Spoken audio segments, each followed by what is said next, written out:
আমার সোনার বাংলা, আমি ক্ষমতা চাই। মানে দেশ যে দিকে যা যাক, দেশ যাহার নাম যাক, মাগার আমার ক্ষমতা লাগবো। আমাদের বাংলাদেশের কালচারটা হয়ে গেছে এমন, যে কোনো পৃথিবীর যে কোনো দেশে একটা সরকার যখন নতুন ক্ষমতা আসে, সেটা আওয়ামী লীগ বলেন, বিএনপি বলেন, জামাত বলেন, একটা সরকার যখন ক্ষমতায় আসে, তখন এই সরকারটাকে আগে 1.5-2 বছর তো কাজ করার সময় দিতে হয়, যে সে কাজ করবে বা দেশের জন্য কি করে এটা দেখতে হবে। তারপরে মন মতো না হলে বিরোধী দল যারা আছে এরা আন্দোলন সংগ্রামে নামবে। একটা সরকার বাংলাদেশে ক্ষমতা আসছে আজকে 2 থেকে 2.5 মাস। এখনে মনে করেন রাস্তায় আন্দোলন সংগ্রাম, যে মিটিং মিছিল, বিরোধী দলীয় পার্টি। আরে ভাই, যে কোনো একটা দেশ ডেভেলপ করতে হইলে, উন্নত করতে হইলে সরকারের কাজ করতে দিতে হয়। বর্তমানে আমেরিকা, ইসরায়েল, ইরান যুদ্ধ লাগা রয়েছে, পুরা পৃথিবীতে অশান্তি। তেলের সংকট শুধু বাংলাদেশে না, অল বিশ্বে। ফিলিপিনের মতো দেশে জরুরি অবস্থা ঘোষণা করছে তেলের লাগিয়া। এবং কি আপনার শ্রীলঙ্কা, ইন্ডিয়ার মতো দেশে গ্যাসের দাম ডাবল হয়ে গেছে। আমেরিকার মতন দেশে গ্যাসের দাম, তেলের দাম বাড়াই দিছে। তাহলে বাংলাদেশ তো হইলো একটা ক্ষুদ্র দেশ, মনে করেন গরিব দেশ।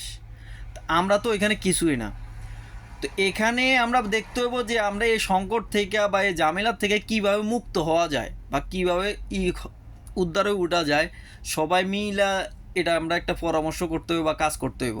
অ্যান্ড এটার ভিতরে যদি আমরা গোলা পানিতে মাছ শিকার করতে যাই, যে দেশের তেলের সংকট, বর্তমান সরকার তেল দিতেছে না, বা এইটা ওইটা, ভাই তেলটা যদি এখন বিএনপি সরকার আছে, যদি আওয়ামী লীগ সরকারও থাকতো, তেলটা যদি ইম্পোর্ট না করতে পারে, বাইরের দেশের থেকে না আনতে পারে, তো সরকার কি তেলটা বানাই দিব বাংলাদেশে? মানে বানায় দিব।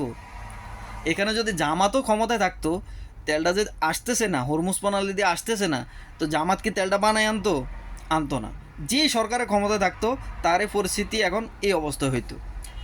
এখন আবার দেখতেছি জামাত শিবির এরা ঘোষণা দিয়ে মাঠে নামতেছে, আন্দোলন করতেছে।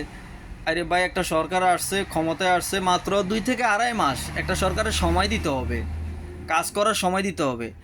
আমরা কোনো দল বুঝি না, আমরা প্রবাসী কোনো দল বুঝি না, সোজা বাংলা কথা, যেটা মন থেকে একদল সাপোর্ট করি সেটা সবাই জানে।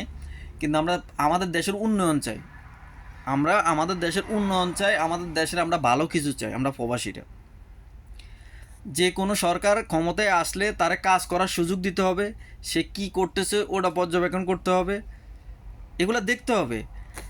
এখন একটা সরকার ক্ষমতা আসছে, একটা সরকার নতুন ক্ষমতা আসলে ভাই ফাইল টাইল গোছাইতে 1 বছর সময় লাগে। আর এ তো আসছে, ক্ষমতা আসছে মাত্র মনে করেন 2 থেকে 2.5 মাস। এখানে যদি এখন প্রধানমন্ত্রী যদি জামাত ইসলাম যদি ক্ষমতায় থাকতো, প্রধানমন্ত্রী যদি জামাত ইসলাম থাকতো, বিএনপি যদি এরকম 2-2.5 মাস না যাইতে আন্দোলন সংগ্রাম নিয়ে রাস্তায় নেমে যেত, তো জামাত ইসলামের কাছে প্রশ্ন, আপনারা কাজ করতে পারতেন? বা কাজ করা সম্ভব? সম্ভব না। বা এখন বিএনপি ক্ষমতায় আছে, এখন জামাত ইসলাম যে আন্দোলন সংগ্রামে নামছে 2-2.5 মাসের ভিতরে, তো একটা দেশের সরকার বাধাগ্রস্ত হইতেছে, কাজ করা সম্ভব না। অতএব যে কোনো একটা দেশের সরকারকে সময় দেওয়া দরকার, যে সে দেশের জন্য কি করে, কি কাজ করে, বা তার কোন জায়গায় ভুল আছে, এই ভুলগুলা আপনারা তার সামনে তুলে ধরবেন, যে এটা এইভাবে না, এটা এইভাবে হবে, ভালো হবে, এটা এইভাবে হইলে আমাদের দেশের ক্ষতি হবে, এটা ভুল, তাহলে সে সংশোধন করে নিবে। এখন 2-2.5 মাস না যেতে আমরা আন্দোলন সংগ্রাম করে রাস্তায় নেমে গেলে, গোলা পানিতে মাছ শিকার করতে গেলে, আমাদের দেশটা আবার এই অস্থিতিশীল হয়ে উঠবে। আর অর্থনৈতিক অবস্থা মন্দা দেখা দিবে, মালামালের দাম বাইরে যাইব, সাধারণ মানুষ কষ্ট করব।